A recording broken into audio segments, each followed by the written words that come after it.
আসসালামু আলাইকুম প্রিয় ভিউয়ার্স, আপনারা দেখতে পাচ্ছেন যে এখানে আজকে একটি ভয়াবহ অ্যাক্সিডেন্ট ঘটে গেছে।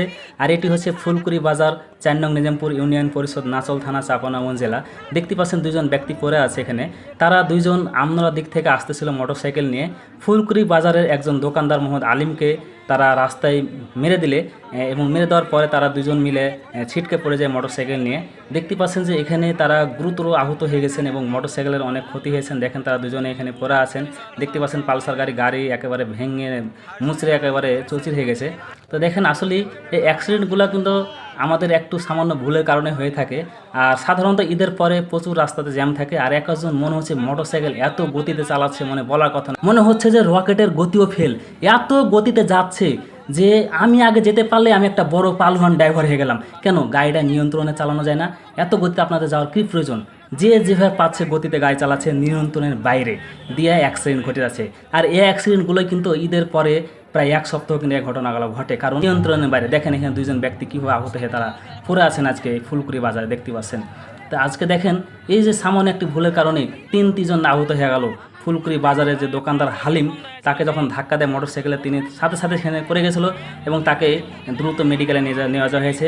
দেখতে পাচ্ছেন যে এখানে তাদের অবস্থা খুবই খারাপ। হোন্ডাটা আসছিল আমনোরা থেকে। আচ্ছা, আমরা দিক থেকে নাচল রোড। হ্যাঁ হ্যাঁ হ্যাঁ। একজন ব্যক্তি তার বাম সাইড দিয়ে জি সে পায়ে যাচ্ছিল হেঁটে, সে রং সাইডে যে তাক মারার পর সে গাড়ি আর কন্ট্রোল করতে পারেনি।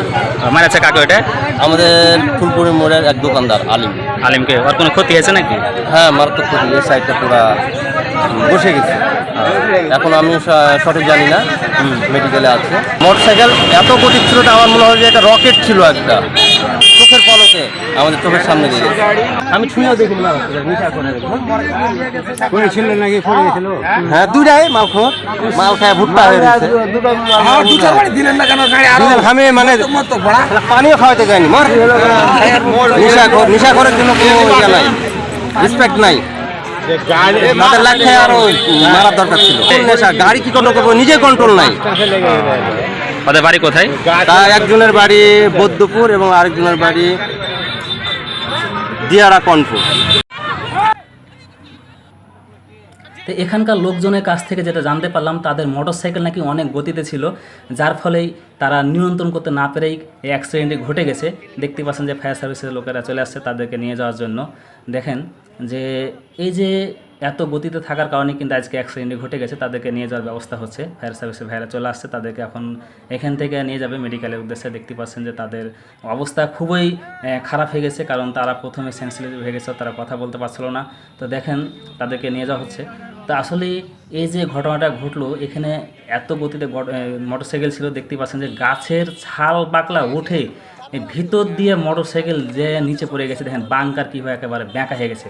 এটা হচ্ছে একটা পালসার গাড়ি, বাঙ্কার ব্যাঁকা হয়ে তারা ছিটকে পড়ে যায় এবং গাছের ভিতর দিয়ে গিয়ে ছাল বাকলা উঠে। দেখতে পাচ্ছেন এই জায়গাটিতে অ্যাক্সিডেন্ট হয়েছে, তারা ওদিক থেকে আসতেছিল, আমরা ওদিক থেকে, এখানে অ্যাক্সিডেন্ট ঘটে গেছে। আর এই যে দেখতে পাচ্ছেন যে ওই সামনে একটি গাছ, ওই গাছের মধ্যে চলে গেছে। তো যাই হোক, একটু ভুলের কারণে আজকে অ্যাক্সিডেন্টটি ঘটে গেল। তো সবাই ভালো থাকেন, সুস্থ থাকেন, সবাইকে ধন্যবাদ। আসসালামু আলাইকুম।